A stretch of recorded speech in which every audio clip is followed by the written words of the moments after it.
인정은 뭐 그 일가가요? 피가 흐르고 있는 거죠. 네. 그럼 두 번째 한번 북한의 4대 속성을 한번 또 살펴보면 예. 자, 미스터리 정권 하면 뭐 어디로 튈지 모른다 이런 뜻인가요? 그걸 이제 영어로 미스테리라 크기도 하고 또 하나는 애니그매틱이라 크기도 해요. 미국의 옛날 페리 장관이 이야기를 하는데 그게 무슨 뜻이냐 하면 언제 무슨 짓을 할지 모른다. 예를 들면 미친 사람도 한결같이 미쳐 있으면 미스테리하다 그게 아니에요. 네. 저거는 본래 미친 사람이다. 이런데 네.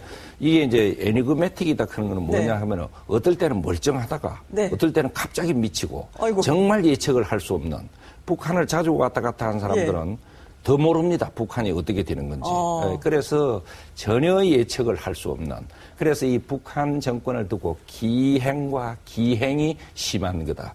계행. 네. 계행은 기이한 행동이고 기행은 계상한 행동이고. 아니, 과거의 그래서, 행태 보면 좀 그런 것 같긴 해요. 그렇죠. 네. 그런데 이제 하나의 예를 들면 네. 2007년도인가 이 아잘바이잔 그런 나라가 있었어요. 네. 지중 근처 그 나라에 북한이 뭘 제의했냐 그러면 우리 축구팀이 가서 그 전지훈련을 할 테니까 돈을 달라 이래 된 거예요. 네.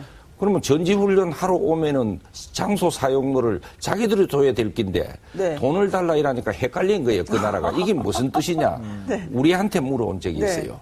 그래서 이런 것처럼 기행과 계행 이런 걸로서 얽혀가지고 있는 것이. 어떻게 보면 경제도 무너지고 고립된 나라가 이른바 막가파 예측 불가로 버티는 점도 있는데 이런 때는 게임 이론에 따르면 더 강하게 원칙으로 대응해야 이긴다고 써 있어요. 그런데 그렇죠. 우리는 천안함 당해도 음모론 연평도 포를 맞아도 뭐 그럴 수도 있다. 이러니 휘둘릴 수밖에 없는 거 아닌가요? 근데 이제 그 휘둘리는 사람이 북한의 실체를 정확히 아는 사람들은 휘둘리지 않지요.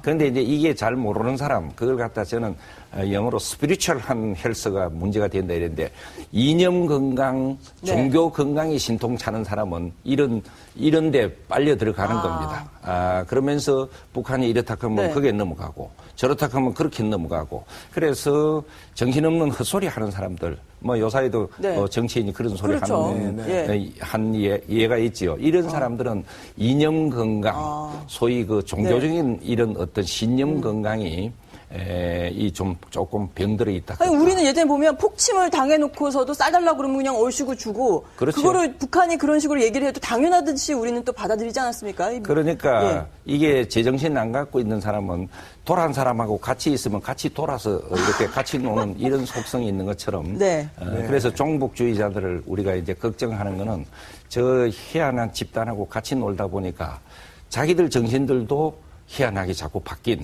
그런 비이성적인 그런 판단을 하고 주장을 하는 예가 많이 있습니다. 네. 자, 그럼 세 번째의 북한의 속성을 한번 보면 이제 선군 정치라고 되어 있는데 자, 선군 정치하면 뭐 결국 핵, 군사